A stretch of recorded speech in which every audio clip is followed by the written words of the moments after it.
The cross. As for Christ dying on the cross, the Cathars could not believe it because the Gospels attest to it and their whole faith is based on them. Most believed the body of Christ to be a mere appearance that could not suffer or die. But there were others who thought, and it's curious because it's exactly what the Quran says, that someone else took his place. In every case, also for those who believed that Christ had suffered on the cross, it was a suffering not related to any salvific purpose. Cathars condemned every single sign of the cult, but the cross in particular, because it represented for them, as it also did for the early Christians, an instrument of torture and death, and not a symbol of veneration. Some scholars believe that they rejected only the Latin cross, but used the Greek one, or, more precisely, the cross inscribed in the circle that is an ancient sun symbol. Others dispute such a custom. However it is a cross inscribed in the circle that uniquely Dante sees in relation to Christ. In the heaven of Mars, the luminous points that represent the spirits form a particular shape as the Milky Way, page 103, between the poles of the world, the galaxy gleams so that even sages are perplexed. So, constellated in the depth of Mars, those rays describe the venerable sign, a circle's quadrants form where they are joined. Paradise 14, 98 to 102. Here, Dante doesn't even use the word cross. He will use it a little later on, but defines this image as the rays that divide a circle in four equal parts, the quadrant. He then says he cannot find a worthy example to better explain what he saw, because that cross flamed forth Christ.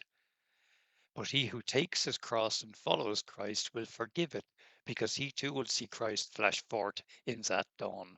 The illustration by Gustave Doré that is related to this shows a huge traditional crucifix with Jesus on the cross, completely surrounded by angels, and Dante kneeling down before him. No, this is not what Dante saw. That illustration is misleading, so trivial. Dante saw something grandiose. One imagines the dark sky and the streak of stars that is the Milky Way that crosses all through it from one side to the other, and then a second streak perpendicular to this. Not a crucifix, of which there isn't a word, as there is no word of Dante kneeling down.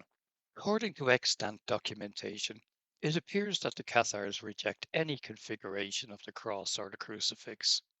If one takes this into account, one cannot not consider it treacherous the penalty that Dominic Guzman had devised for the Cathars who were converted to Catholicism.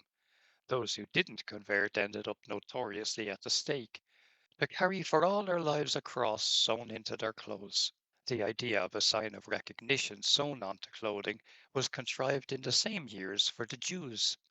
In 1215, the Fourth Lateran Council imposed their so-called badge, a circle of yellow fabric that they had to wear on their clothing. Hitler had not invented this.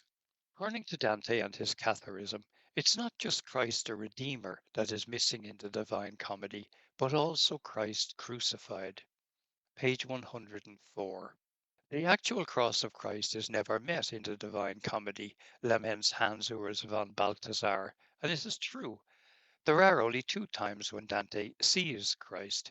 The first, in order of appearance in the poem, is this strange but immense figure whose centre flashes forth, flashes a light that Dante says is Christ. And the second is the triumph of Christ, in which he appears as a dazzling bright substance.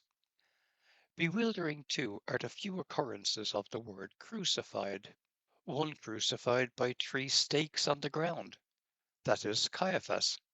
One who was spiteful and fierce as he was crucified, that is Haman, the minister of the Persian king Ahasuerus, spoken of in the book of Esther. Just one time the term refers to Christ. O highest Jove, you who on earth were crucified for us. All comments seem to me to be superfluous. The absence of Christ crucified is clear.